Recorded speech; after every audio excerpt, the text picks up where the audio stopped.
Members, welcome to this podcast. During this program, I will take the opportunity to provide you with the details of the Department of Education's June 20th offer and why Executive rejected this offer on June the 22nd. I will also talk about action you can and need to take to support our negotiators. You will have received a summary of matters in this week's eStream and copies of the Director-General's letter of offer, as well as the salary proposal. The salary offer is 10.5% over 3 years. Under government wages policy, anything over 9.5 is payment for productivity and/or trade-offs. So what the department is offering you is 1% to agree to 5 whole-of-staff meetings per term, possible extension of school hours in senior colleges to 10 p.m, removal of various clauses, and no guarantees for support in many areas, loss of allowances, no consideration of the issue of workload, and a separate agreement for non-teaching school leaders. Do you think this adds up? The June State Council asked us to confirm a salary claim of 5% per annum. The June State Council asked us to confirm a 2-year agreement and to continue with an agreement which covers all members, teachers and administrators. Executive's decision of the 22nd has said to the negotiators, keep pursuing 5% per annum over 2 years, reject removal of clauses, one agreement for all with a consultative clause to continue work with the department on forecast change and in particular its impact on school leaders. Why? Well, the department has clearly flagged that it is seeking a separate agreement for school leaders and more changes afoot in the system. Change for administrators is likely to bring change for teachers. We are already living the empowering local school community stream without full understanding of the ramifications of job security, return from the country, management of obligation to referred teachers. We still haven't heard from the Minister with regard to the placement of Year 7s. We have regions and networks. We know this is a structure to transfer responsibilities, workload and accountabilities to schools. What specifically are they? Where are the resources? We see collapsing of support systems, for example, the statewide services.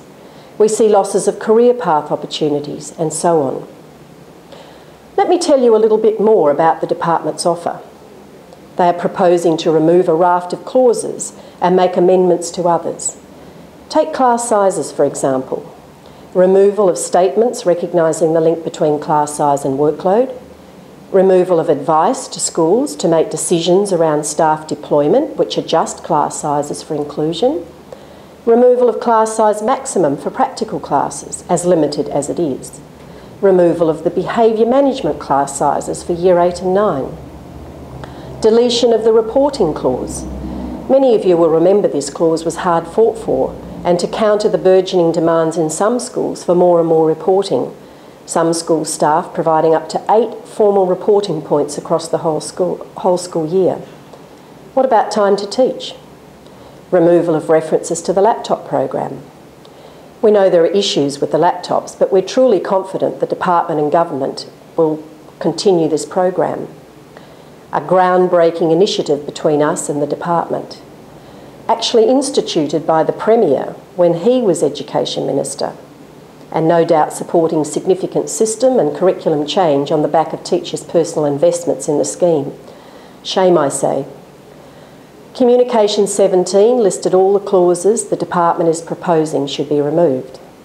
They wish to strip out clauses which provide guarantees for resourcing, laptops, courses of study, student behaviour, clauses which protect us against workload, reporting, which commit to career path development, which provide PD and mentoring for graduates, and the list goes on. The department's response is, trust us, we will consult. I need to draw to your attention the department's proposal around RTS, CTP and MTP allowances.